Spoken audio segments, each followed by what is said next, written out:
जी। Mobile. अच्छा।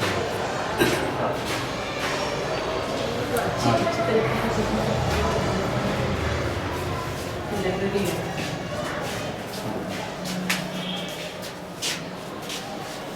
देखिए अल्लामा शिबली नुमानी साहब की सीरतुन नबी जी की किताबें हैं, हर जगह नहीं मिलती हैं, बहुत देखिए ये कीमती ये सब किताब- किताबें हैं। यही वेद है क्या? ये वेद है। यही वेद है। जी ऋग्वेद है ये। ऋग्वेद। इसके और भी बुक्स हैं। यहाँ देखिए ये ये, बाजारों में मिलती है क्या? हाँ बिल्कुल बिल्कुल। अरे मुसलमान लोगों को नहीं मिलती है, नहीं कोई भी खरीद सकता है, ऐसा नहीं है। बड़ी मुश्किल से। नहीं, ऐसा नहीं। अरे सब बहुत बचाते हैं, आपको बता रहे हैं। हम लोग तो खरीदते हैं जा जाके। हाँ तो आपको मिल जाएगी बीएचयू के आप हिसाब पढ़ाते से। हैं इसलिए। कुछ पढ़ के सुना है इसमें से? इसमें से इसमें से या ऋग्वेद देखिए जो भी आपको- ये श्रीमद् भागवत गीता है। जी। इसमें जो है वो कहते हैं श्री कृष्ण जी अर्जुन से, ये तो उन्हीं का सब हाँ, उपदेश है इसमें दिया हुआ। वो कहते हैं कि यदा यदा ही धर्मस्य ग्लानिर्भवति, हे भारत, अभ्युत्थानम धर्मस्य तदात्मानं सृजाम्यहम्। ये जब जब धर्म की हानि होती है तब मैं अवतार लेता हूँ ताकि फिर दुनिया का सुधार। मोमिन अंसार वेलफेयर सोसाइटी ये कई चीज़ों को चलाती है। सबसे पहले तो एक हमारा मदरसा बहरुल उलूम, जिसमें 3500 बच्चे बच्चियां जो है तालीम पाते हैं। दूसरे हमारे यहाँ एक मोमिन अंसार वेलफेयर हॉस्पिटल कायम किया गया है, वो ओपीडी चलता है मोमिन अंसार वेलफेयर हॉस्पिटल। इससे ये है कि एक लाइब्रेरी बनाई गई है रफ़ाए आम के लिए कि सारे लोग भी उससे आकर के मुस्तफ़ीद हों, और बाकी हमारे जो मदरसे के तलबा हैं, तालबात हैं, टीचर्स हैं, वो भी उसके अंदर बैठ कर के किताबें पढ़ती हैं, देखती हैं, समझती हैं। हम लोगों ने कंप्यूटर लैब बनाया इसमें कि कंप्यूटर की जो आजकल जदीद तालीम है, मॉडर्न जो एजुकेशन है, वो भी हम बच्चों को सही तरीके से दे सकें। इस मदरसे को बनाने की ज़रूरत क्यों महसूस हुई आपने? कब बना और क्यों इसकी ज़रूरत? ये तो हमारे पूर्वजों ने इसकी हमारे बुज़ुर्गों ने, असलाफ ने ये ज़रूरत महसूस किया कि इस इलाके में मदरसा नहीं है कोई, तो एक मदरसा कायम होना चाहिए तालीम देने के लिए। और तालीम की ज़रूरत से कौन नाआशना है, हर आदमी जानता है कि तालीम बहुत ज़रूरी चीज़ है। तो इस लोकेलिटी के बच्चों को तालीम देने के लिए उन लोगों ने इसको कायम किया 1964 में। बाद में ये चलते चलाते हम लोगों के पास जब हम लोग इससे जुड़ गए और आए, तो इसमें और बच्चों की तादाद बढ़ती गई तो इसको और एक्सपेंड करना पड़ा, इसकी बिल्डिंग वगैरह बनाना पड़ा। बना करके आज जो है इस मेयार पे है कि इतने बच्चे और बच्चियां इसमें तालीम हासिल कर रहे हैं। तो किस तरह की तालीम आप देते हैं? तालीम तो हम दीनी भी देते हैं और दुनियावी भी तालीम देते हैं। दोनों तरह की तालीमें आज हम लोग ये समझते हैं कि ज़रूरी हैं। दीन सीखेंगे तो दीन की बातें जानेंगे, और साथ साथ जो है दुनिया से भी वो अछूते न रह जाएं, इसलिए उनको लैंग्वेज में हिंदी, इंग्लिश और साइंस वगैरह, मैथमेटिक्स, ये सब चीज़ें पढ़ाई जाती हैं। तो ये कब से आप पढ़ा रहे हैं हिंदी और साइंस?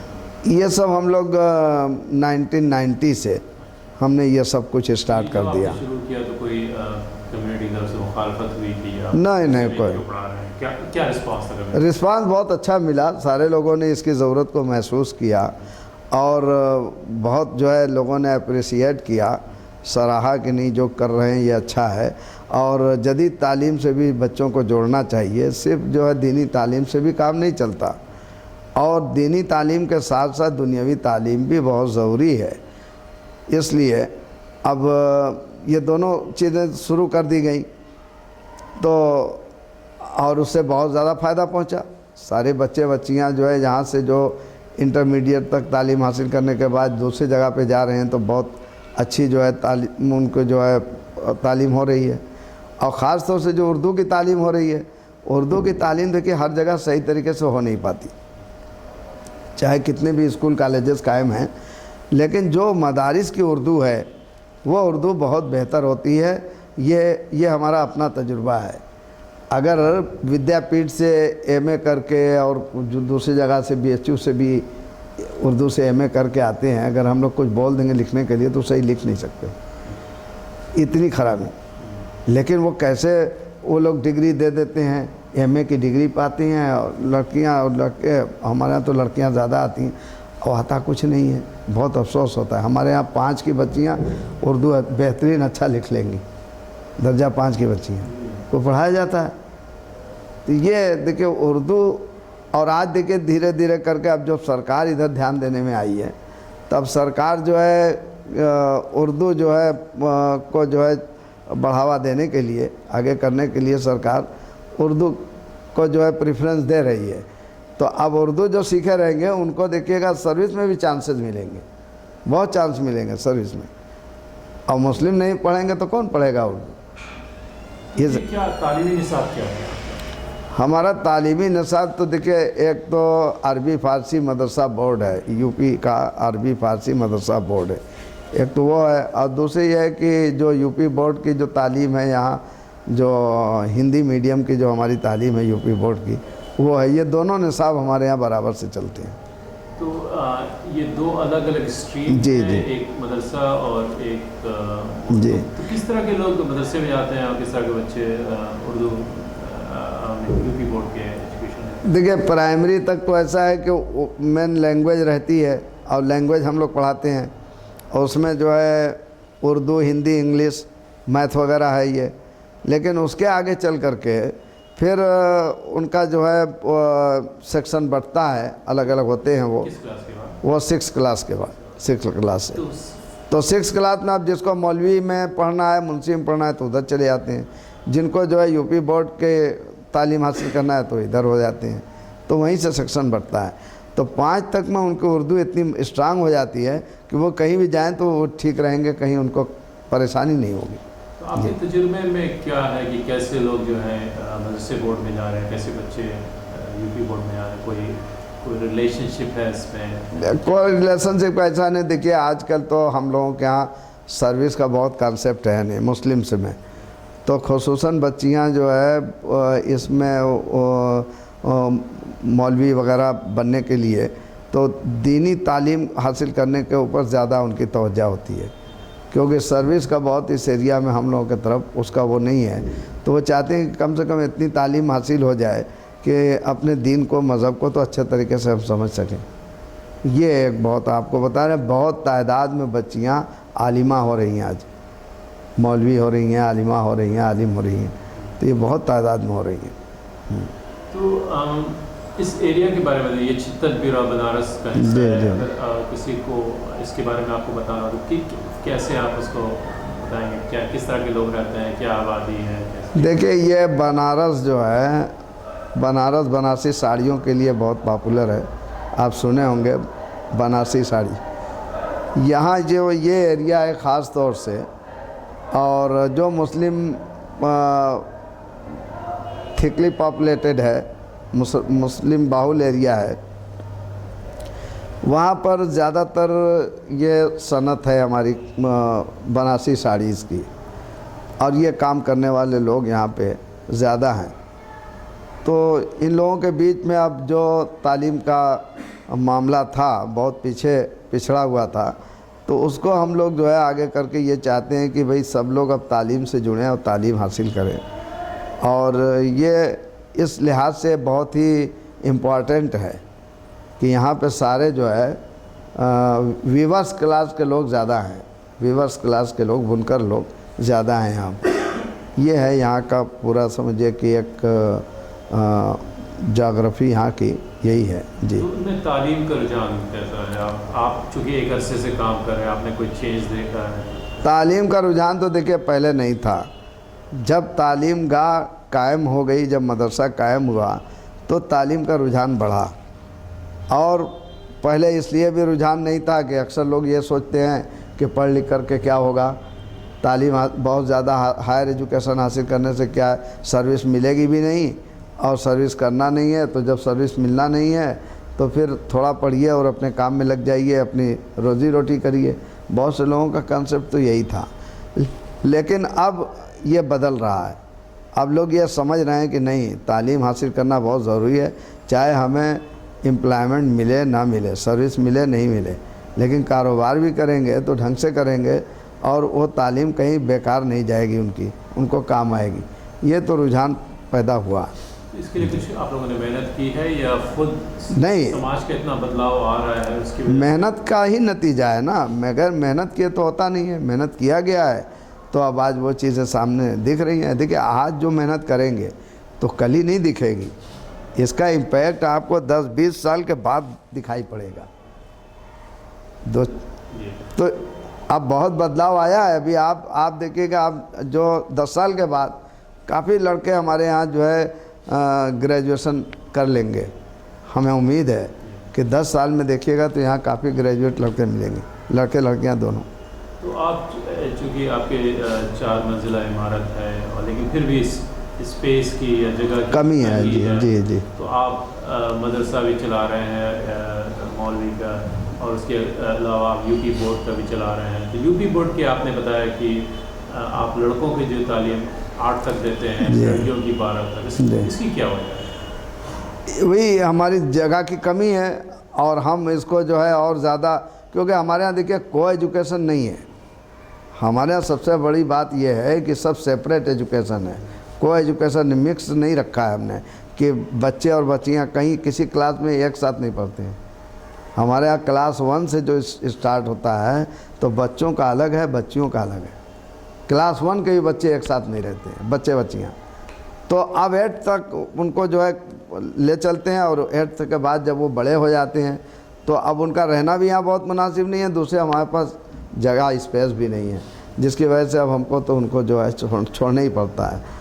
और बाकी जो है फिर बच्चियाँ आ जाती हैं और सब लेडीज़ पढ़ाती हैं हमारे यहाँ, तो इसलिए ये हमारे लिए बहुत अच्छा होता है। आपने क्यों ज़रूरी समझा कि लड़कियों को तो 12 तक पढ़ाया जाए लेकिन लड़कों को 8 के बाद आप छोड़ देते हैं? लड़कियों को देखिए, हम आपको एक फैक्ट बता दें, अगर ये मदरसा ना हो आज की तारीख में, इस मदरसे को बंद कर दीजिए या ना हो यहाँ पे, तो हम समझते हैं कि 90% लड़कियाँ नहीं पढ़ेंगी, घर बैठी रह जाएंगी, वो कहीं नहीं पढ़ने जाएंगी। इतनी सहूलतें जो हम लोग देते हैं, हमने आपको बताया ना कि 1 रुपीज़ पर डे, अगर कोई फीस देता भी है तो 30 रुपीज़ पर मंथ। क्या होता है, रोज़ाना 2-4 रुपये के पान खा के थूक देते होंगे लोग। तो और इतना नज़दीक, उनको घर से आने आ जाने में कोई कन्वेंस का प्रॉब्लम नहीं, उनके गार्जियंस को कोई उनकी फ़िक्र नहीं। बगल की गली से लड़की आई, मदरसे में दाखिल हुई, पढ़ी और चली गई। आज माहौल कितना ख़राब है, अगर यहाँ से BHU तक या यहाँ से जो है विद्यापीठ तक पढ़ने के लिए भेजना हो तो कितनी ज़हमतें उठानी पड़ती हैं गार्जियंस को।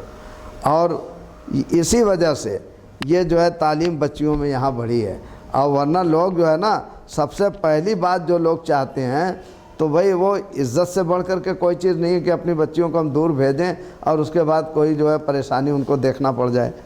तो पहले तो अपनी सेफ्टी चाहते हैं, उसके बाद तालीम देखेंगे लोग। तो यहाँ सेफ्टी भी है और तालीम भी है, दोनों चीज़ तो करीब में है, तो उनके लिए बहुत अच्छा होगा। अभी तो हम इसको BA करने के उसमें हैं, हम इसको कम से कम ग्रेजुएशन तक हम चाहते हैं कि कर दें। जब ग्रेजुएशन हमारे यहाँ हो जाएगा, हमारे यहाँ से बच्चियाँ पढ़ेंगे, हम कहीं से विद्यापीठ से या जो है जहाँ से पूर्वांचल यूनिवर्सिटी से वो सब कराएंगे, सब करा करके उनको हम चाहते हैं कि ग्रेजुएट होकर के यहाँ से निकलें। क्योंकि बहुत सी बच्चियाँ अभी आपको बता रहे हैं कि इंटर करने के बाद वो पढ़ती नहीं है, वो घर बैठ जाती हैं। वो समझती हैं कि बस हमारी पढ़ाई हो गई। वो इंटर तक की पढ़ाई को कोई कुछ नहीं समझा जाता।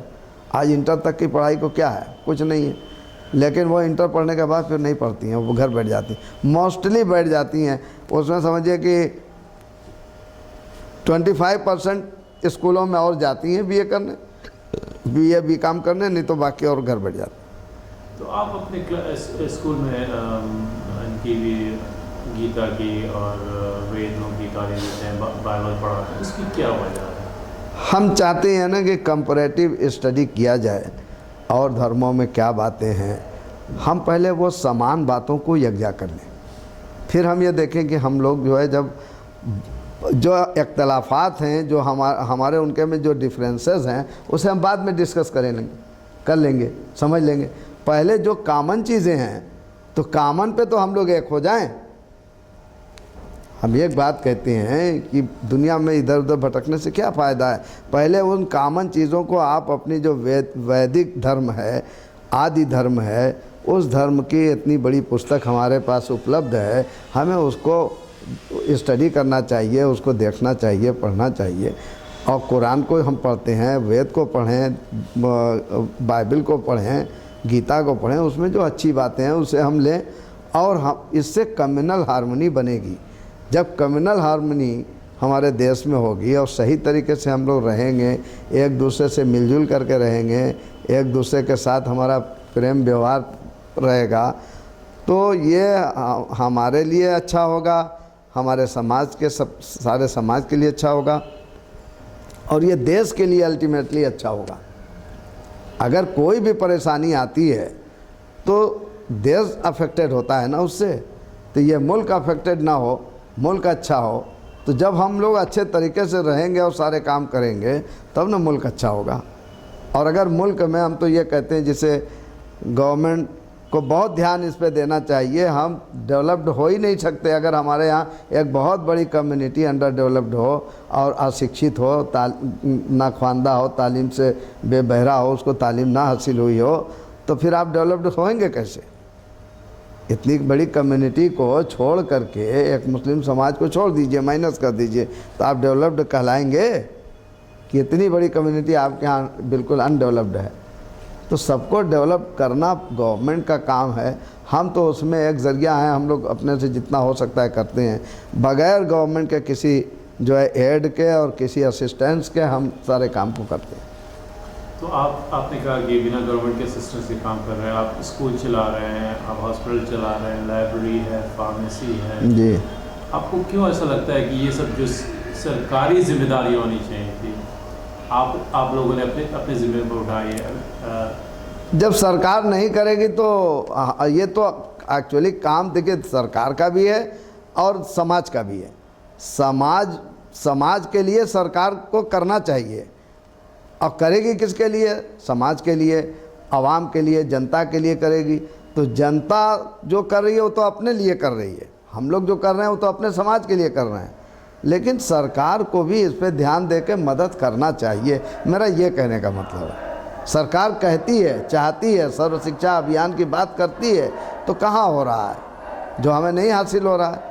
हम ये कहते हैं कि सरकारी मशीनरी को इनके बीच में जाना चाहिए, सर्वे करना चाहिए, देखना चाहिए क्या क्या प्रॉब्लम्स हैं, उन प्रॉब्लम्स को दूर करने की कुछ बात करना चाहिए। ऐसे लोग जो चला रहे हैं समाज में, अच्छे इंस्टीट्यूशन चला रहे हैं, तो उसकी मदद करना चाहिए अगर कर सकते हैं तो।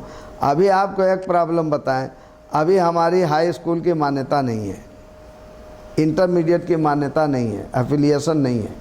ये एफिलिएशन हमारा और भी स्कूल चलता है यहाँ बगल में एक, उसको भी मैं ही देख रहा हूँ, दबिस्ता गर्ल्स स्कूल है यहाँ आगे से रोड पर जा करके, कभी आइएगा तो वो भी आपको दिखाएंगे, किसी दिन मौका निकालिएगा तो हमें बता दीजिएगा पहले से, तो हम आपको टाइम देंगे वहाँ, तो देखिएगा। तो दबिस्ता गर्ल्स स्कूल आपने नाम सुना है?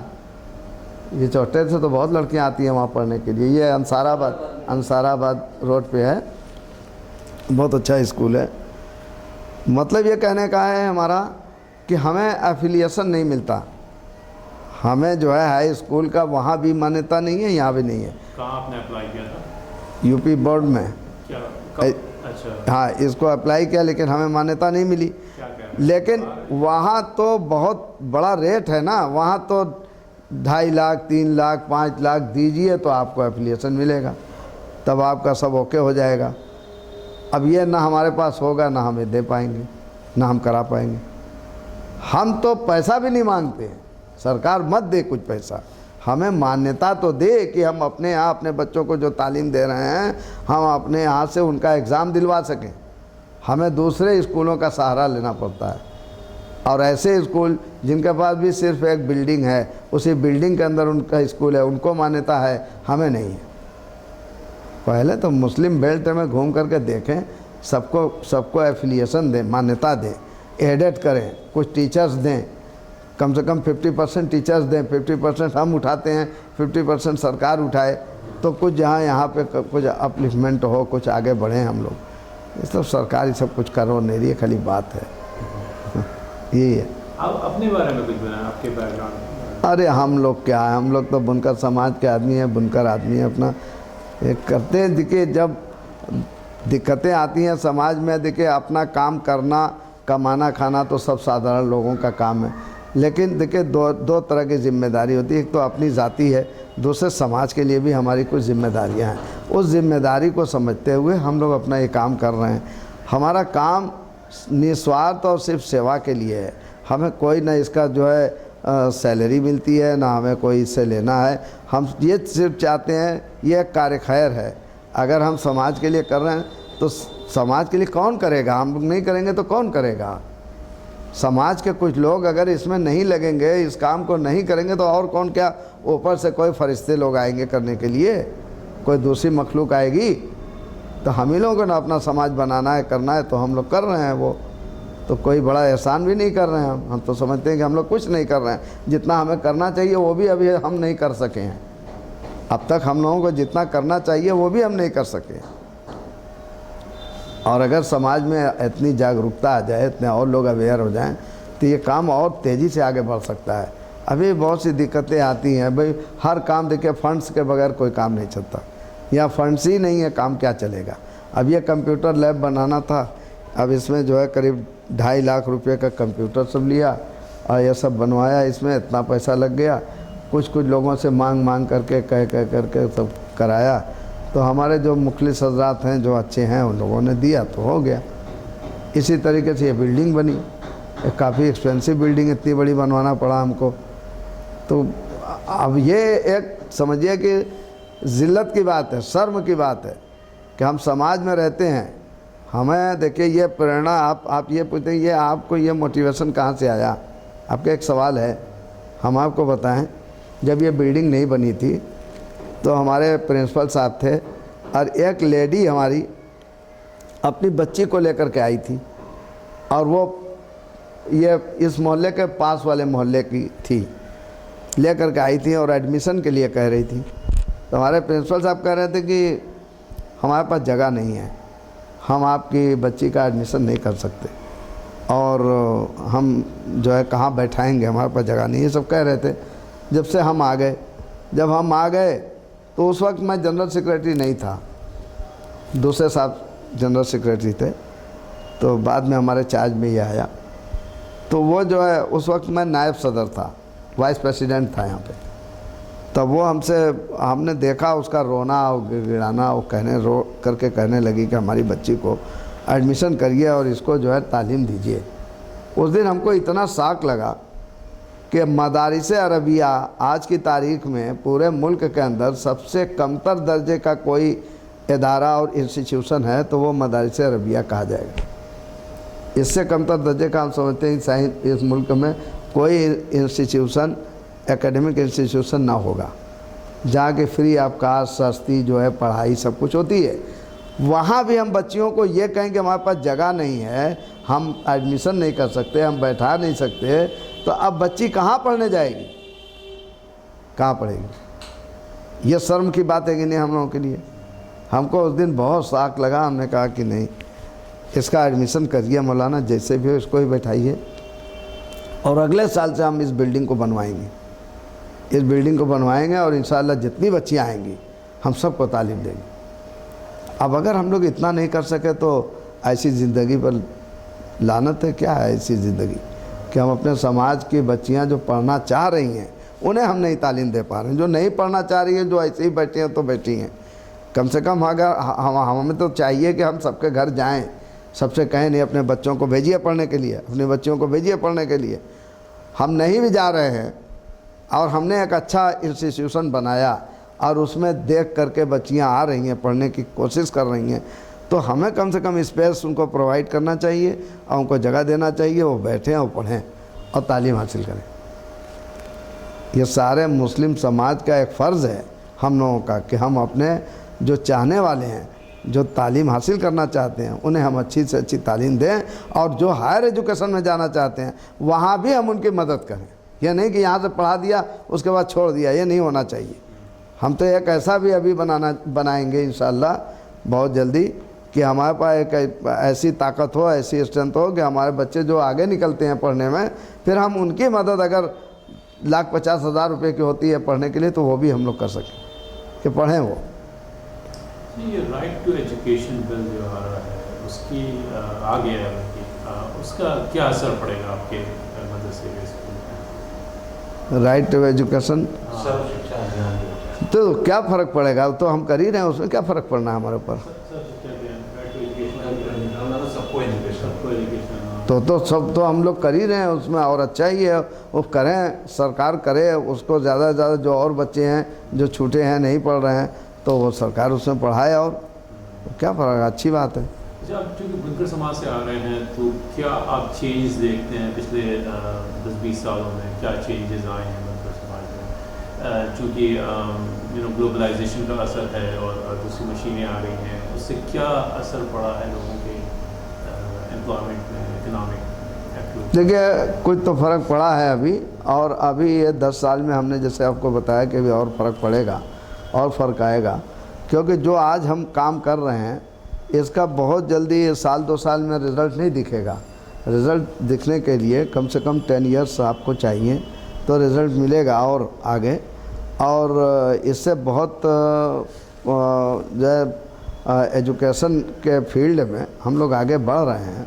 और जितना बैकवर्ड पहले थे, पहले तो आपको बताएं बेशुमार लोग अभी भी पहले के लोग आपको इतने अभी समाज में मिलेंगे जो कि अपनी सिग्नेचर नहीं कर सकते, ऐसे लोग अभी भी मौजूद हैं बहुत से। अभी बताइए कितनी सब उनकी क्या ज़िंदगी है।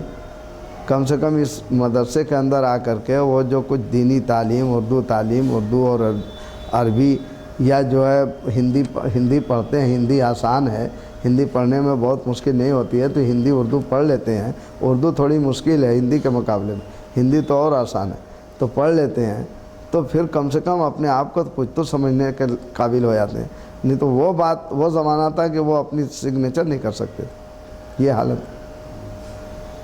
तो आपके बच्चे जो पढ़ रहे हैं आपकी मदरसे में, वो क्या करना चाहते हैं, क्या बनना चाहते हैं, क्या उनकी क्या? देखिए बनने का तो ऐसा है कि अब इसमें डिपेंड करता है कि उनके हालात कैसे हैं और कहाँ तक वो पढ़ना चाहते हैं, और उसमें बहुत कम परसेंटेज ऐसा है कि जो आगे की बहुत सोचता है, और मोस्टली तो ये है कि बस इंटर कर लिया यहीं से फिनिश हमारा, और उसके बाद बीए कर लिया तो वहाँ उसके बाद जो है फिनिश हो जाता है।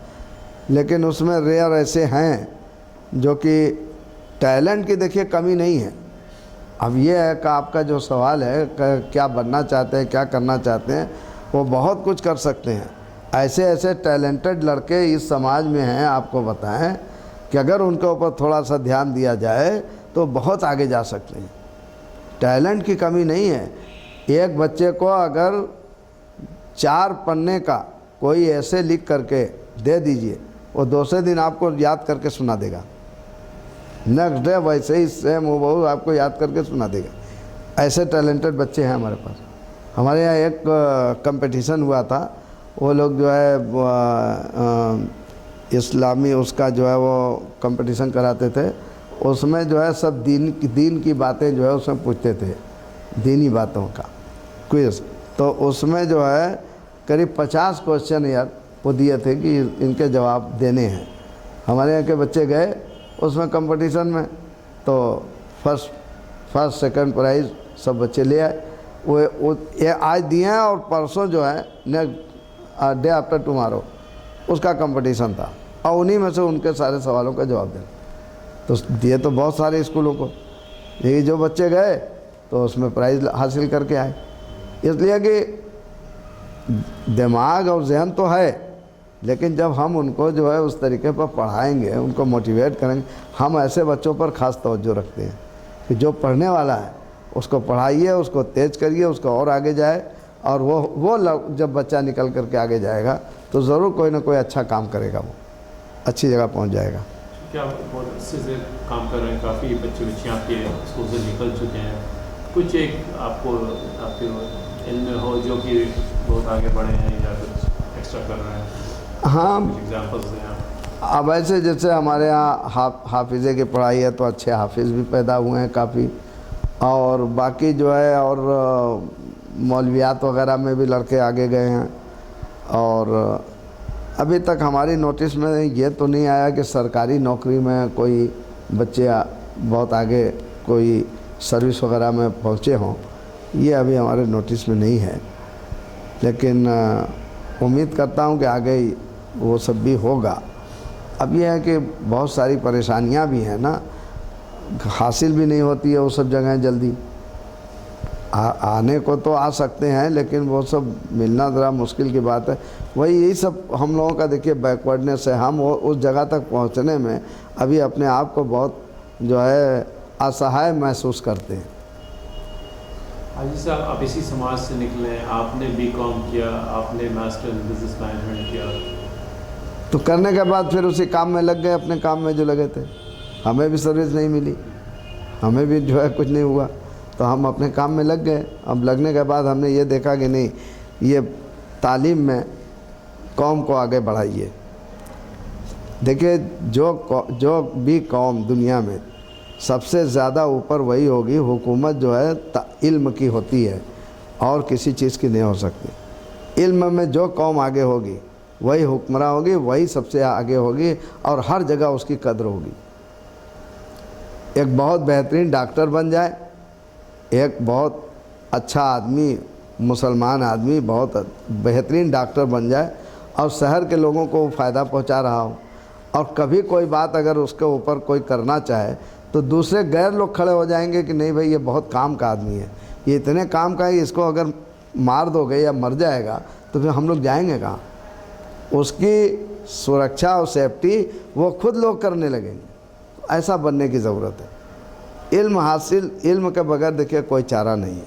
अगर हमने तो एक बात बस ये समझ लिया कि सारा अगर कुछ भी खिदमत करना है कौम की और कौम को आगे बढ़ाना है तो उनको तालीम से जोड़िए और उनको इल्म में आगे बढ़ाइए। इल्म में आगे बढ़ जाएंगे, सारा मसला हल हो जाएगा। आखिरी सवाल, गंगा जमनी तहजीब क्या है?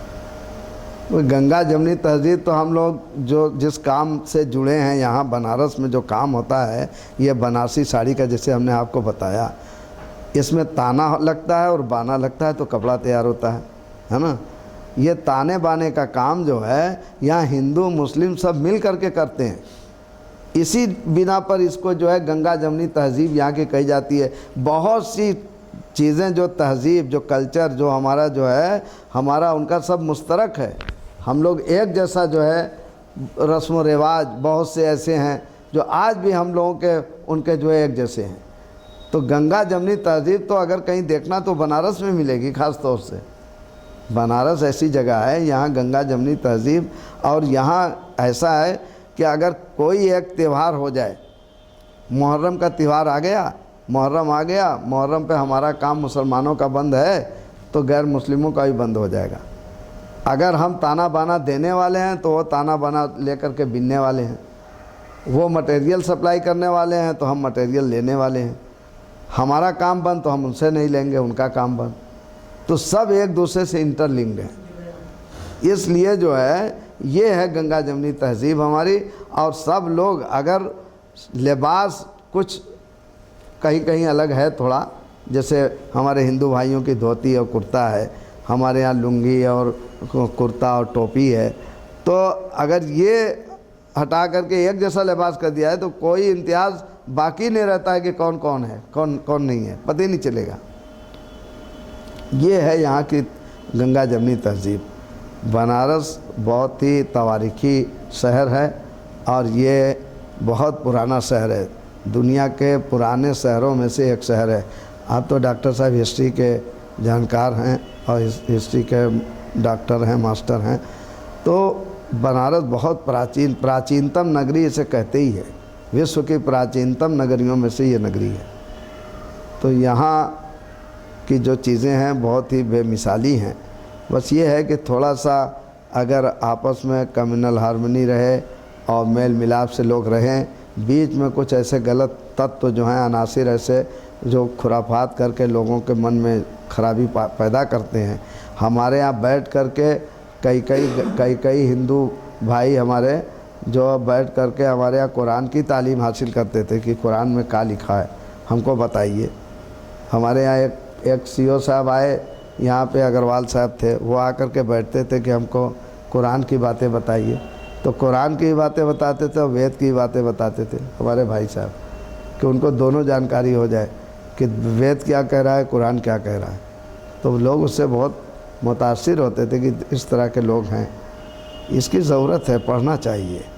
और ये सिर्फ जैसे आपने कहा कि प्रोफेशनल एजुकेशन हासिल करना, कि अपना एक मकसद हो कि हम क्या बनेंगे, क्या होंगे, ये भी आज की एक बहुत बड़ी ज़रूरत है। अगर ये बन करके कुछ अच्छे उपदेश दें, क्योंकि बहुत से लोग हैं आज उपदेश देने वाले, टीवी पे भी आ रहे हैं, चैनल पर भी आ रहे हैं, उनको अपने धर्म की तो जानकारी हो सकती है लेकिन इस्लाम की जानकारी नहीं है। इस्लाम की जानकारी सही नहीं है उनको। अगर सही जानकारी हो जाए तो वो गलत बात नहीं करेंगे। फिर इस्लाम को समझने के लिए ना वो दिल दिमाग से काम लेते हैं, ना सही तरीके से सोचते हैं। बहुत मुश्किल नहीं है, लेकिन समझें तो सही तरीके से। बहुत बहुत शुक्रिया हाजी साहब हमसे बात करने का।